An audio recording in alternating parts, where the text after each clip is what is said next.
여러분 안녕하십니까? 3월 18일 월요일 굿모닝 YTN 2부 시작합니다. 국민의힘 한동훈 비상대책위원장이 야권의 공세가 이어지는 이종섭 호주대사와 관련해 공수처의 즉각적인 소환 통보와 이 대사 귀국 필요성을 언급했습니다. 또 언론인 회칼 테러 발언으로 논란이 된 황상무 대통령실 시민사회 수석에 대해서도 사실상 자진 사퇴를 촉구했는데요. 총선을 앞두고 악영향을 미치자 대응에 나선 것으로 보입니다. 보도에 박광열 기자입니다. 휴일 저녁 퇴근길에 오른 국민의힘 한동훈 비상대책위원장. 야권이 수사회피 논란을 집중적으로 제기하는 이종섭 호주 대사에 대해 공수처의 소환 통보와 함께 귀국 필요성을 거론했습니다. 공수처는 즉각 소환을 통보해야 하고 이종섭 대사는 즉각 귀국해야 한다고 생각합니다. 이 문제는 총선을 앞두고 정쟁을 해서 국민들께 피로감을 드릴 만한 문제가 아니라고 생각합니다.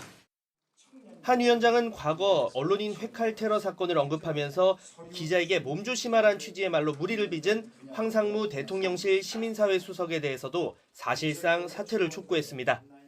부적절했다는 말씀은 제가 이미 드린 바 있습니다. 국민 눈높이에 맞지 않는 발언이고 본인이 스스로 거취를 결정하셔야 한다고. 야권이 정권 심판론 프레임을 연일 강조하는 상황에서 총선 최대 승부처인 중도층과 수도권 표심을 위해선 적극적, 선제적 대응이 필요하다는 전략의 일환으로 풀이됩니다. 실제 윤석열 정부 홍보수석 출신인 김은혜 경기 성남 분당을 후보 역시 자신의 SNS에 이 대사 귀국과 황 수석 자진 사퇴가 국민 눈높이라는 글을 남겼습니다. 서울 마포울 함은경 후보 등 수도권 지역을 중심으로 한 후보 9명은 이 대사와 관련한 신속한 조치를 촉구하는 성명을 발표하기도 했습니다.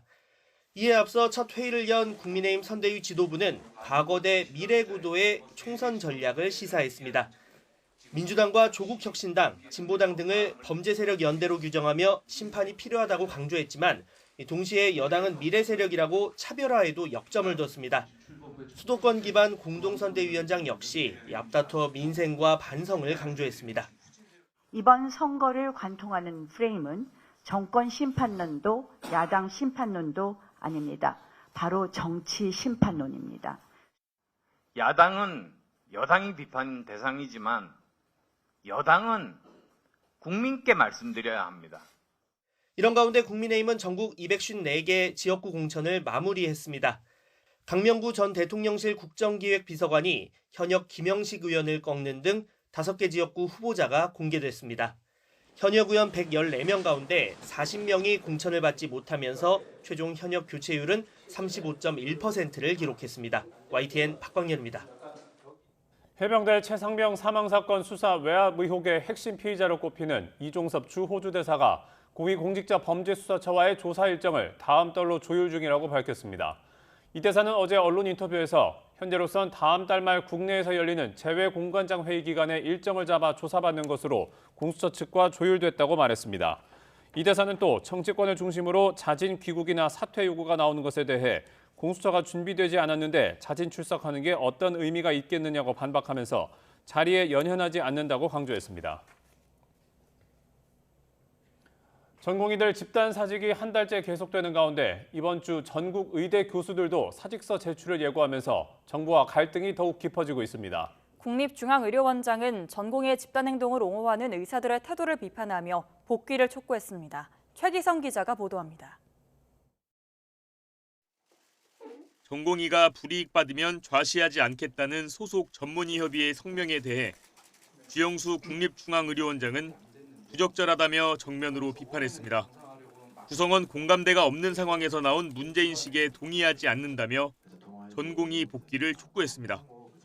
전공의들의 집단 행동으로 인한 우리 환자들의 건강과 생명에 대한 위협 수준은 상당히 심각한 상황입니다.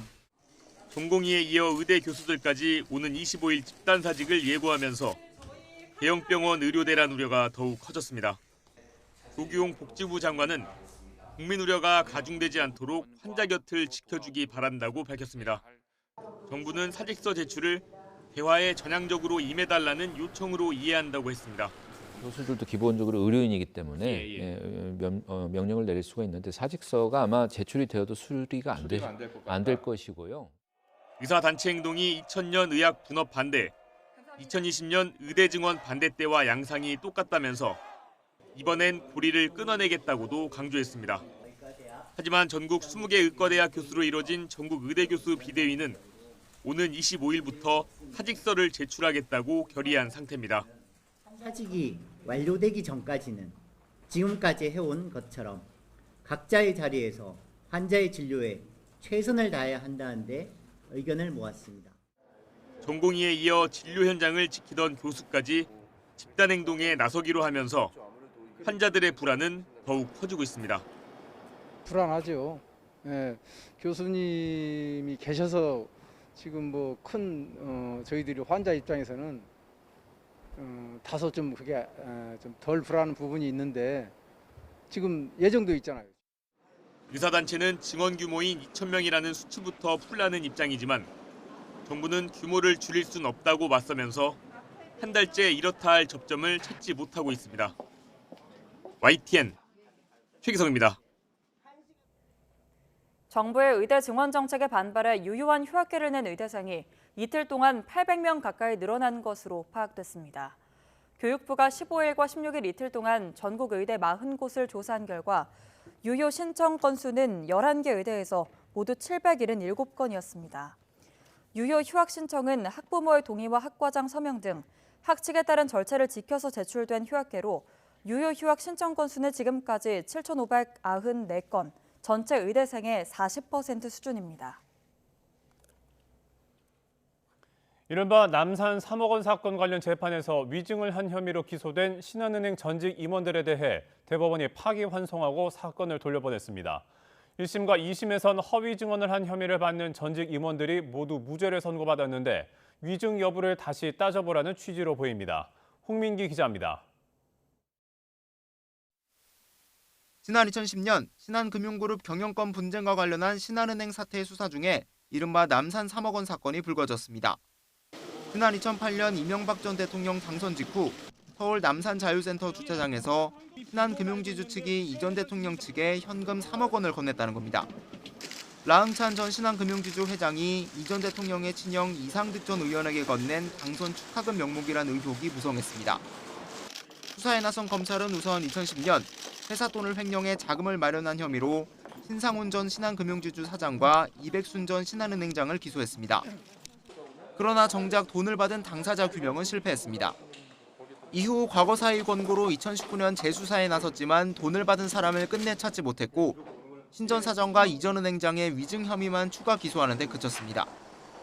횡령 혐의로 함께 기소된 두 사람은 재판이 분리된 뒤 서로의 재판에 각각 증인으로 출석했는데 이 과정에서 허위 증언을 했다는 겁니다. 현금 3억 원을 마련하라는 지시를 내리고도 사후에 보고받았다거나 3억 원 전달 과정을 전혀 몰랐다는 증언 등이 거짓이었다는 게 검찰 판단입니다. 그러나 1, 2심 결론은 모두 무죄였습니다. 1심은 공범 관계에 있는 공동 피고인은 다른 피고인에 대해 증인이 될 수 없다며 애초에 증인 신문 자체가 적법하지 않다고 판단했습니다. 2심은 증인 자격 자체는 인정했지만 피고인으로서 방어권을 보장해야 하는 만큼 자신의 범죄 사실에 대해 허위 진술을 했더라도 위증죄로는 처벌할 수 없다고 봤습니다. 하지만 대법원의 판단은 달랐습니다. 형사소송법에 따라 피고인에게는 증언 거부권이 고지되는데 불리한 진술에 증언을 거부하지 않고 허위 증언을 했다면 위증죄로 처벌될 수 있다고 지적했습니다. 그런데도 2심 재판부는 해당 증언이 허위인지 판단하지 않았다며 이를 다시 따져봐야 한다고 사건을 돌려보냈습니다. 같은 위증 혐의로 재판에 넘겨졌던 신한은행 전 비서실장 박모 씨 등 실무진 3명은 각각 벌금형과 무죄 판결이 확정됐습니다. YTN 홍민기입니다. 최근 조직폭력 범죄 추세가 단순 폭력 행사에서 리딩방 같은 사행성으로 변화하는 가운데 경찰이 집중 단속에 들어갑니다. 경찰청 국가수사본부는 오늘부터 7월 중순까지 4개월 동안 조직폭력 범죄 특별 단속을 벌인다고 밝혔습니다. 경찰은 특히 조폭이 개입한 이른바 리딩방과 비상장 주식 사기를 비롯해 불법 대부업과 집단 폭행 등을 집중적으로 단속한다는 방침입니다. 최근 5년 동안 조직폭력 범죄에서 폭력 행사 비중은 40.9%에서 32.4%로 감소했지만 사행성 범죄는 11.1%에서 17.8%로 증가한 것으로 나타났습니다. 전남 담양의 한 고속도로에서 사고로 멈춰서 있던 차량을 뒤따르던 버스가 들이받으면서 3명이 숨지고 5명이 다쳤습니다. 전국 곳곳에서 크고 작은 화재도 잇따랐습니다. 김태원 기자입니다. 흰 SUV 차량이 정면부터 측면까지 종이장처럼 찌그러져 성한대가 없습니다. 그 옆에 회색 승용차도 뒷부분이 흔적도 없이 사라져 있습니다. 사고가 난 건 어제 저녁 7시 10분쯤.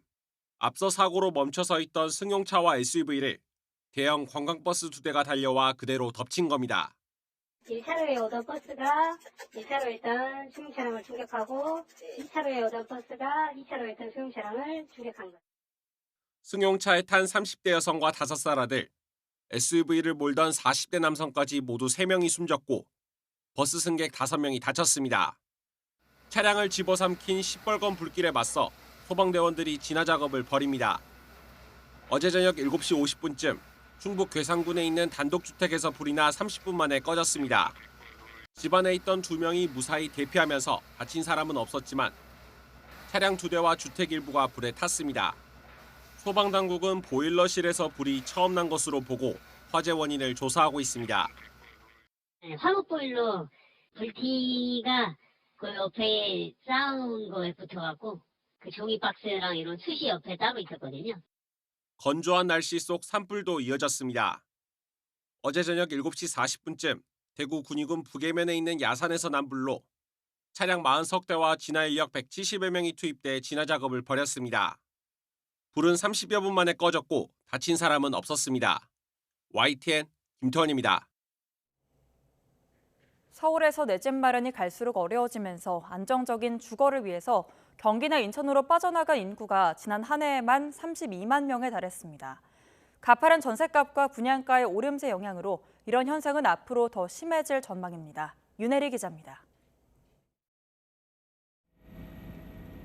사회초년생이나 신혼부부들에겐 그림의 떡이 된 서울에서 내 집 마련. 평범한 직장인이 서울에서 아파트를 사려면 평균 22년 6개월 동안 월급을 한 푼도 쓰지 않고 꼬박 모아야 할 정도입니다. 요즘 집값 가격이 너무 국민들이 부담하기에는 많이 비싼 편이라고 생각합니다. 아무리 연봉이 높더라도 내 집 마련하는 것이 너무 힘들기 때문에. 올해 1월 서울 민간 아파트의 3.3제곱미터당 평균 분양가는 1년 만에 20% 넘게 올라 3,700만 원에 육박했습니다. 국민평형이라 불리는 전용 면적 84제곱미터 평균 분양가가 12억 원 수준입니다. 신축 아파트는 물론 전셋값도 고공행진하고 있습니다. 지난해 5월 넷째 주 이후 무려 42주 연속 상승세입니다. 이렇게 서울에서 내 집 마련이 점점 어려워지자 경기와 인천으로 떠난 인구는 지난해에만 32만 명이 넘습니다. 주된 전입 사유로는 주택 문제가 34%로 1위를 차지했습니다.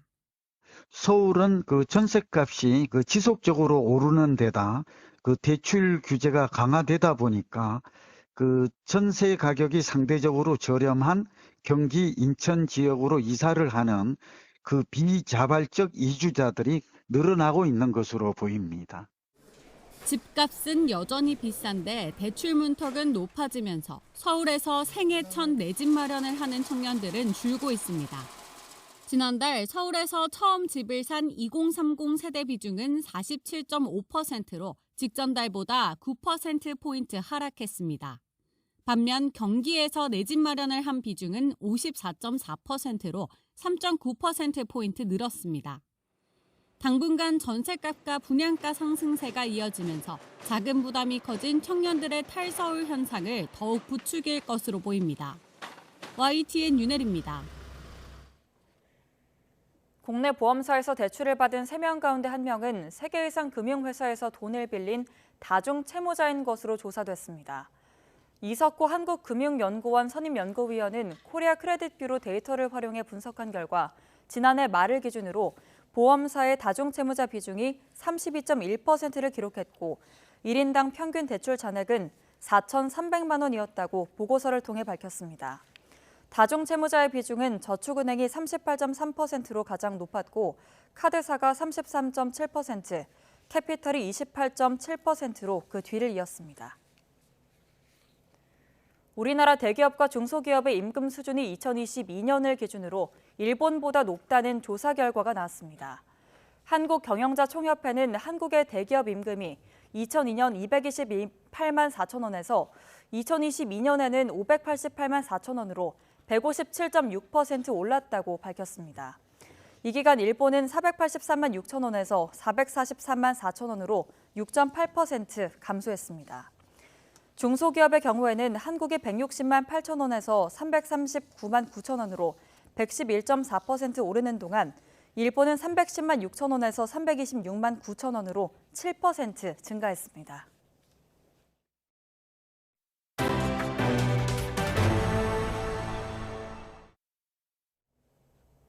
러시아에서 치러진 대통령 선거 출구조사에서 블라디미르 푸틴 러시아 대통령이 득표율 88%를 기록해 사실상 당선이 확정됐습니다.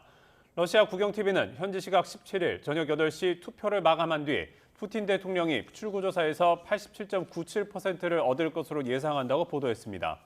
이번 러시아 대선에는 푸틴 대통령을 포함해 모두 4명이 출마했습니다. 이에 따라 푸틴 대통령은 5선이 확실시되며 오는 2030년까지 집권을 연장할 수 있게 됐습니다. 미국은 블라디미르 푸틴 대통령의 당선이 확실시되는 러시아 대통령 선거가 공정하지 않다고 비판했습니다. 백악관은 러시아 대선이 자유롭지도 공정하지도 않다는 뜻을 밝혔다고 로이터 통신이 보도했습니다. 또 백악관은 푸틴 대통령이 정적을 가두고 출마하지 못하게 막았다고도 지적했습니다. 일본은행이 오늘부터 이틀 동안 회의를 열고 마이너스 금리 정책의 해제 여부를 논의합니다. 최근의 물가 상승과 기업들의 임금 인상 등으로 일본이 17년 만에 금리 인상에 나설지 관심이 쏠리고 있습니다. 도쿄에서 김세호 특파원이 보도합니다.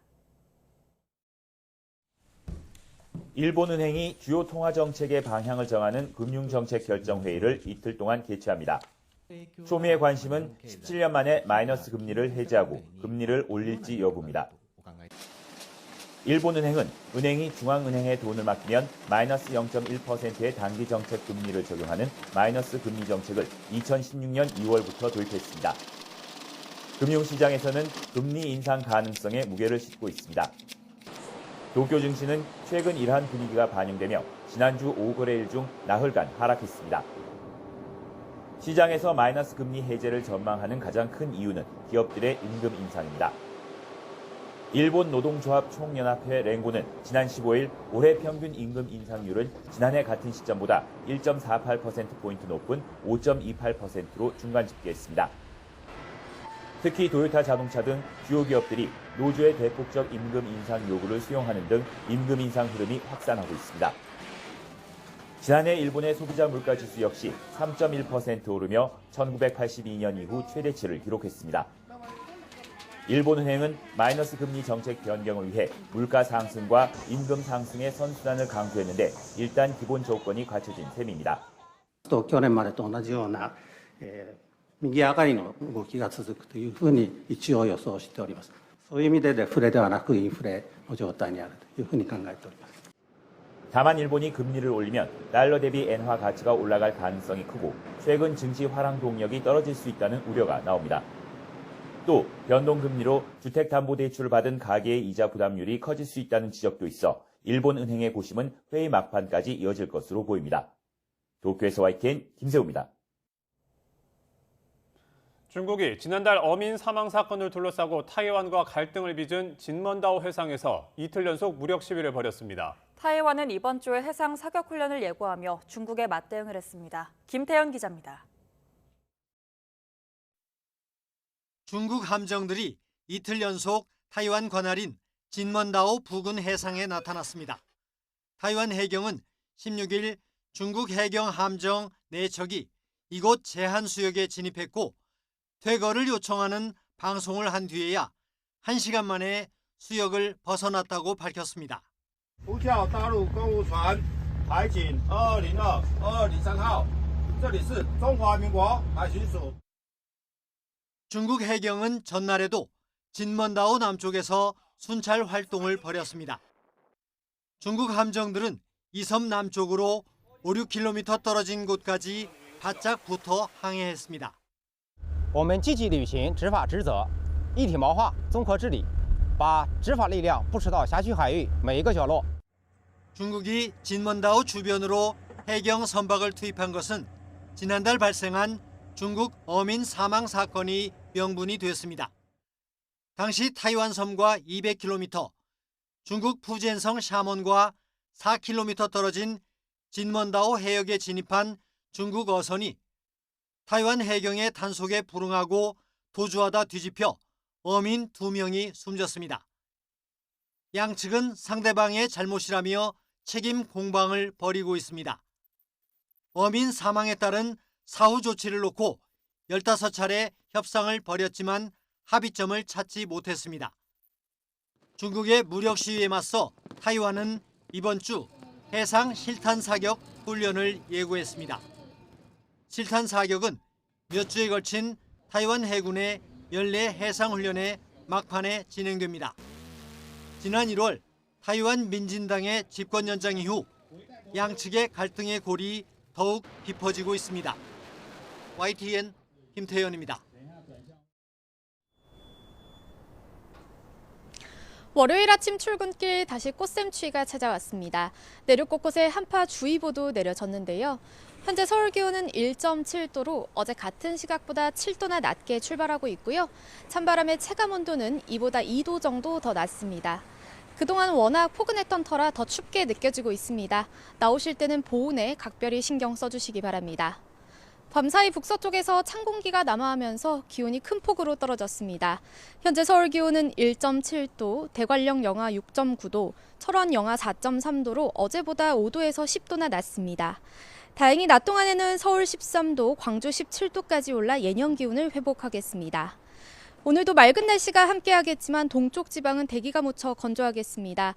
이 지역에는 건조주의보가 발령 중인 가운데 바람도 강하게 불겠습니다.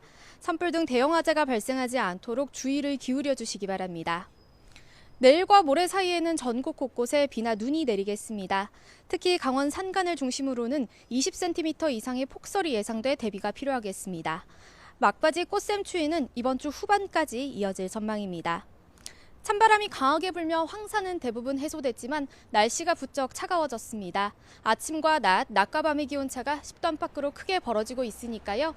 환절기 건강관리 잘 해주시기 바랍니다. 지금까지 YTN 원희다입니다.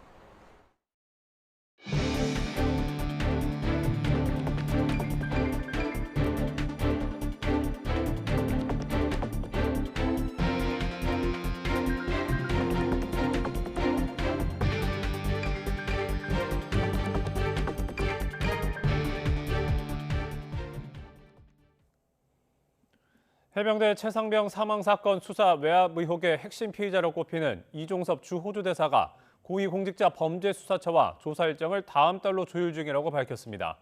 이 대사는 어제 언론 인터뷰에서 현재로선 다음 달 말 국내에서 열리는 재외 공관장 회의 기간에 일정을 잡아 조사받는 것으로 공수처 측과 조율됐다고 말했습니다. 이 대사는 또 정치권을 중심으로 자진 귀국이나 사퇴 요구가 나오는 것에 대해 공수처가 준비되지 않았는데 자진 출석하는 게 어떤 의미가 있겠느냐고 반박하면서 자리에 연연하지 않는다고 강조했습니다. 이어 이 대사는 수사받는 과정에서 일정 조율이 필요한 만큼 불편함도 있겠지만 대사직 수행과 호주와의 관계에는 문제가 되지 않도록 하겠다고 덧붙였습니다.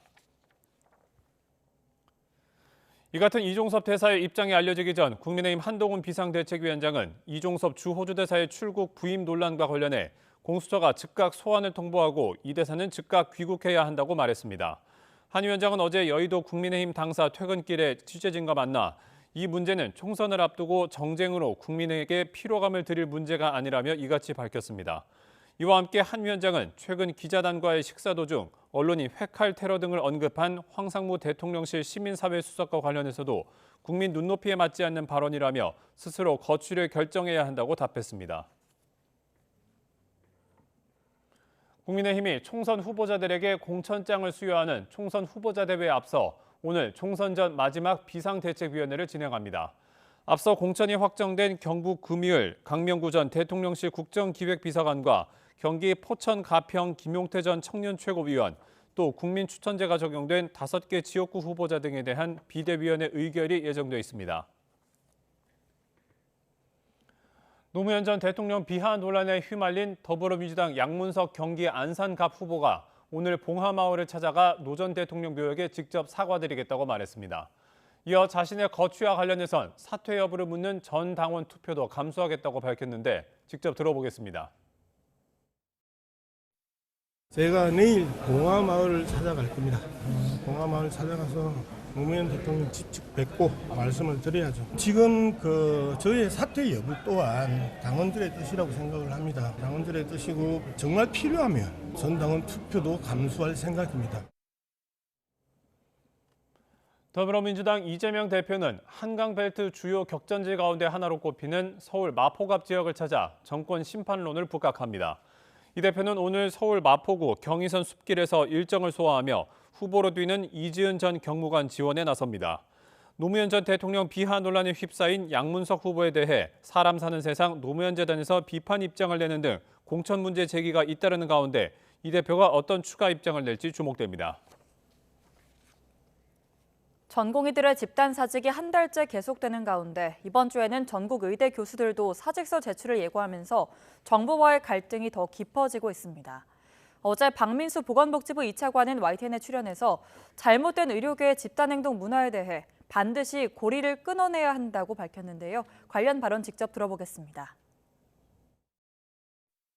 우선 자기 행동에 대한 책임은 분명히 져야 할 것입니다. 그 책임을 면하겠다고 하는 것은 있을 수 없는 것이고요. 증언 없이 만약에 수가 인상만으로 문제를 해결하려고 하면 아마 건보료도 한 3-4배 이상이 올라가야 될 거예요. 그것은 가능하지가 않고 국민들한테 바람직하지 않은 정책 구상입니다. 이번에 의대 정원 증원과 함께 반드시 좀 고쳐야 될 것은 이런 잘못된 의료계의 집단 행동 문화, 이것은 반드시 고리를 좀 끊어내야 됩니다. 지난 2008년 이른바 남산 3억 원 사건과 관련해서 위증 혐의로 기소된 전직 신한은행 임원들이 1심과 2심에서 무죄를 선고받았지만 위증죄 여부를 다시 판단해야 한다는 대법원의 판단이 나왔습니다. 대법원은 신상훈 전 신한금융지주 사장과 이백순 전 신한은행장에게 무죄를 선고한 원심 판결을 깨고 사건을 서울중앙지방법원으로 돌려보냈습니다. 재판부는 서로의 사건의 증인으로 나온 신 전 사장과 이 전 은행장이 증언 거부권을 행사하지 않고 허위로 증언했다면 위증죄가 성립할 수 있는데 2심은 이들의 증언이 허위였는지를 전혀 판단하지 않았다고 지적했습니다. 남산 3억 원 사건은 지난 2008년 2월 이명박 전 대통령이 당선된 직후에 신한금융지주 측이 축하금 명목으로 현금 3억 원을 서울 남산 자유센터 주차장에서 건넸다는 의혹으로 신 전 사장과 이 전 은행장은 현금 마련을 위해서 회사 돈을 횡령한 혐의로 기소됐습니다. 종목을 추천해주거나 투자도 대신해주는 이른바 주식 리딩방에 들어갔다가 투자금을 날리는 피해가 늘고 있습니다. 돈을 가로채고 잠적하는 등 각종 불법이 성행하는 가운데 이를 막기 위한 암행 점검이 실시간으로 이루어지고 있는데요. 그 현장을 권준수 기자가 취재했습니다. 컴퓨터 화면에 띄어진 대화방을 예리하게 들여다보고 있는 사람들. 다름 아닌 금융감독원 소속 주식 리딩방 암행 점검단입니다. 정식 등록 업체인지 확인하는 것은 물론 주식을 추천하는 방송을 실시간으로 챙겨보며 마치 개인 투자자인 것처럼 문의도 넣습니다. 별도의 예산을 받아서 워치리스트에 해당되는 유사투자 자문업체에 유료로 가입을 해서 지금 이제 불법행위들을 이제 계속 모니터링을 하고 있고요. 민원이 이제 제기가 이제 많은 그 소비자 피해 다발 업체를 대상으로 하고 있고요. 최근 8개월 사이 이뤄진 암행 점검만 700차례가 넘습니다. 고수익 보장이나 1:1 상담 등을 앞세워 투자자들을 현혹하는 불법 사례가 그만큼 많다는 얘기입니다. 문제는 수백 명의 개인 투자자가 억 단위로 투자하는 경우가 많아 조직적인 주가 조작으로까지 이어질 위험도 있다는 겁니다. 지난해 8월 구독자 10만 명을 보유한 유튜브 채널에서 리딩방 회원 1,300여 명을 부추겨 주가를 조작한 일당이 재판에 넘겨지기도 했습니다. 미리 주식을 사놓고 수익을 볼 거라며 꼬드긴 뒤 재빨리 팔아치우는 방식으로 회원들에게 물량을 떠넘긴 겁니다. 이런 사례가 잇따르자 불법 리딩방 조직을 범죄단체로 구분해 처벌 수위를 높여야 한다는 주장에 힘이 실리고 있습니다. 불법 리딩방 규모가 갈수록 커지고 수법도 교묘해지는 만큼 재빠르게 증거를 확보하고 돈을 빼돌릴 수 없도록 하기 위해 구속 수사를 늘리는 등 수사기관 대응도 빨라지고 있습니다. 다양한 주가 조작에도 가담한 그 사례들이 확인이 되고 아마 지금도 그런 사례들이 발생하고 있을지도 모르겠습니다만 주식거래 내역 등을 유관기관으로부터 신속히 협조해서 받아낸 다음에 필요하면 저희 검찰에서 자체적으로 압수수색 등 강제 수사를 하고 있습니다. 다만 처벌 수위를 높이는 것뿐만 아니라 투자 자문업 기준도 함께 강화해 애초에 불법 리딩방이 생겨나지 못하게 예방해야 한다는 지적도 나오고 있습니다. YTN 권준수입니다. 어젯밤 10시쯤 경남 양산시 3호동에 있는 4층짜리 다세대 주택 3층 가정집에서 불이 나 30여 분 만에 꺼졌습니다. 이 불로 집안에 있던 60대 여성 A씨가 제때 밖으로 피하지 못해 얼굴에 화상을 입어 병원으로 옮겨졌고 소방추산 400여만 원의 재산 피해가 났습니다. 경찰과 소방은 정확한 화재 원인을 조사하고 있습니다. 어제 저녁 7시 50분쯤 충북 괴산군에 있는 1층짜리 단독주택에서 불이 나 30여 분 만에 꺼졌습니다. 화재 당시 집안에 있던 2명이 무사히 대피해 다친 사람은 없었지만 차고와 주택 일부, 또 차량 2대가 불에 탔습니다. 소방당국은 보일러실에서 불이 시작됐다는 목격자의 진술을 토대로 정확한 화재 원인을 조사하고 있습니다.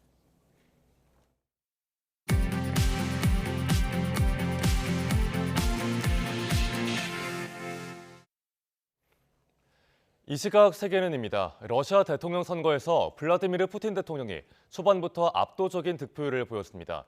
이변 없이 5선에 성공하면 푸틴 대통령은 사실상 현대판 황제에 올라 종신 집권까지 가능할 걸로 보입니다. 류재복 기자의 보도입니다.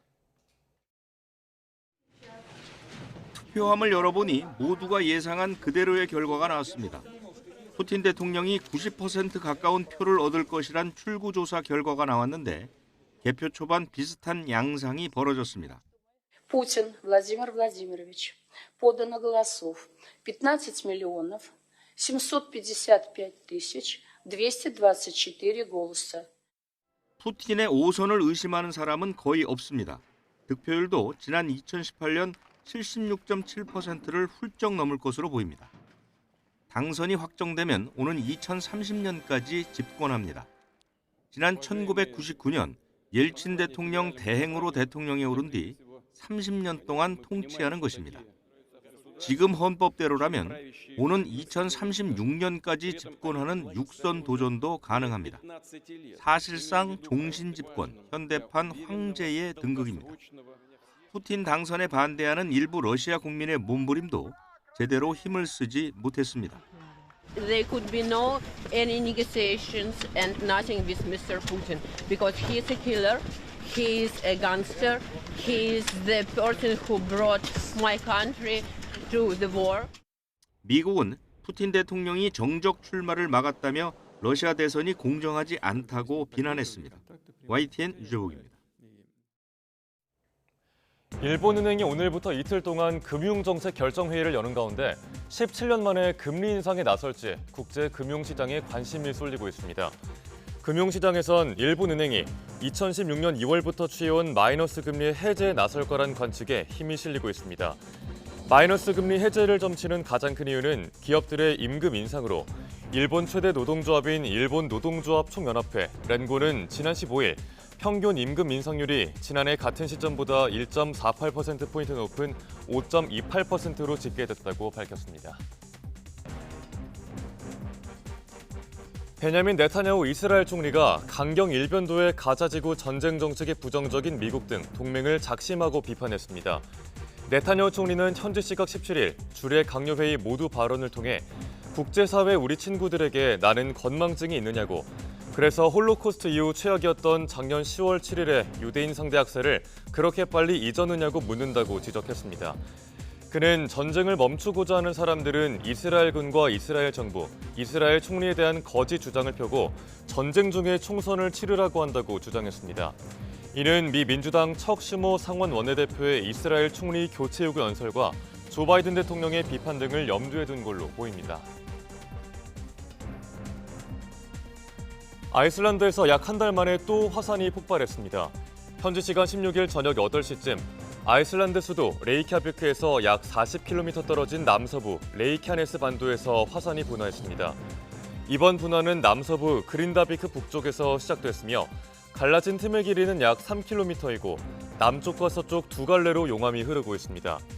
화산 분화지에서 북서쪽으로 20km 떨어진 레이캬비크 국제공항은 정상 운영되고 있지만 유명 온천 관광지인 블루라군은 폐쇄됐고 관광객들은 대피한 걸로 전해졌습니다. 중국 남서부 윈난성과 스촨성에서 산불이 발생해 큰 피해가 났습니다.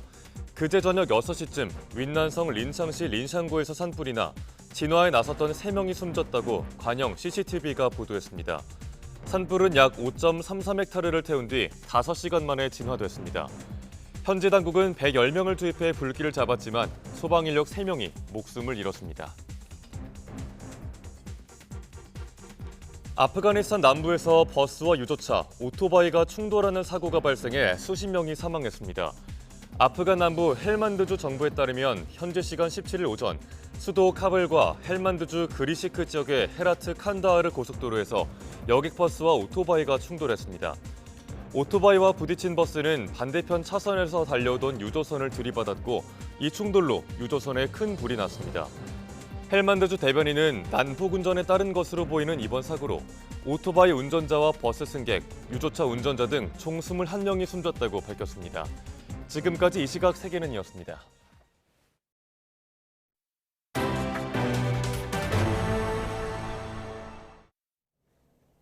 GTX와 같은 지하 40m 이상에서 달리는 대심도 철도는 빠른 이동이 장점이지만 만약 사고가 발생하면 대형 인명사고로 이어질 수 있어서 재난 대비가 무엇보다 중요합니다. 네, 국내 연구진이 대심도 터널이나 지하철도에서 발생하는 화재나 침수 등 재난 상황을 빠르게 파악하고 또 승객들의 대피 안내까지 돕는 로봇을 개발했습니다. 양혜영 기자가 취재했습니다. 개통을 앞둔 수도권 광역급행철도 GTX-A. 지하 50m 아래에서 최고 시속 180km로 달리는 대심도 철도로 동탄에서 수서까지 20분이면 도착합니다. 출퇴근 시간 단축과 교통 혼잡 해소 등의 장점으로 대심도 철도 수요가 늘고 있지만 자칫 대형 인명사고로 이어질 수도 있어 재난 대비가 무엇보다 중요합니다. 하지만 도로터널과 달리 철도터널에는 별도의 CCTV가 없어 기관사나 관제실에서 터널 안 사고 상황을 제대로 파악하는 데 어려움이 많습니다. 그런데 국내 연구진이 터널 상단의 궤도를 따라 움직이며 각종 재난 상황을 빠르게 인지하고 승객들의 대피까지 돕는 로봇을 개발했습니다. 로봇 카메라에 찍히는 영상을 인공지능이 분석해 사고 여부를 빠르게 파악한 뒤 관제실에 상황을 알리고 사고 현장에는 5분 안에 도착해 승객의 대피를 돕습니다. 개발한 피난 안내 로봇은 사고 현장까지는 빠르게 오지만 가까운 대피 통로로 안내할 때에는 사람이 걷는 속도에 맞춰서 움직입니다.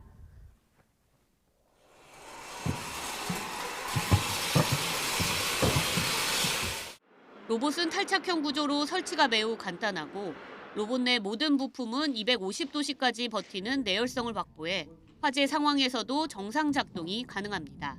시속 20km 정도 속도로 해서 3km 매치 간격으로 했을 때 5분 이내에 어디든 현장에 도착할 수 있도록 됐습니다. 그리고 환경 측정 센서링을 한다든가 작업자 관제를 한다든가 또는 이상 징후를 확인하는 이런 순찰 모드를 이렇게 기능하도록. 연구진은 앞으로 로봇의 인공지능 분석 기술을 고도화시키고 대피 유도 안내 조명을 추가하는 등 실제 철도 터널 적용을 위한 시험 운영을 이어갈 예정입니다. YTN 사이언스 양회영입니다. 행정안전부는 지난해 지방자치단체 공유재산 실태조사를 통해 5조 4천억 원 규모의 공유재산을 발굴했다고 밝혔습니다. 공유재산은 지방자치단체가 소유한 토지와 건물 등의 재산으로 이번에 확보한 규모는 여의도 면적의 8배가 넘는 24제곱킬로미터에 달합니다. 각 지자체는 이번에 발굴된 미등록 재산 23,770필지를 공유재산 대장에 등록하고 미등기 재산 2,212필지는 등기 척탁했습니다. 또한 확보한 공유재산을 활용해 추가로 대지를 매입하지 않고 신규 사업을 추진하거나 지역 주민에게 빌려줘서 지속적인 수입원으로 활용하도록 할 계획입니다. 끊이지 않는 잡음 속에 큰 혼란에 빠져 있는 축구대표팀이 오늘 오후 재소집을 앞두고 있습니다. 황선웅 임시감독이 지휘하는 대표팀은 오늘 오후 경기도 고양의 한 호텔에 소집돼 고양 종합운동장에서 훈련을 진행합니다. 오늘 첫 훈련은 K리그 선수들을 중심으로 진행되고 손흥민과 이강인을 비롯한 유럽파 선수들은 주말 경기를 치르고 19일이나 20일 훈련부터 소화할 전망입니다. 축구 대표팀은 아시안컵 4강전 전날 이강인이 손흥민과 충돌하는 하극상을 벌였고 아랍에미리트 전제훈련에서는 일부 선수들이 축구협회 직원과 돈을 걸고 카드놀이를 했다는 사실까지 알려지면서 거센 비판을 받았습니다. 대표팀은 21일 서울 월드컵 경기장에서 26일에는 방콕에서 태국과 월드컵 2차 예선 경기를 치릅니다.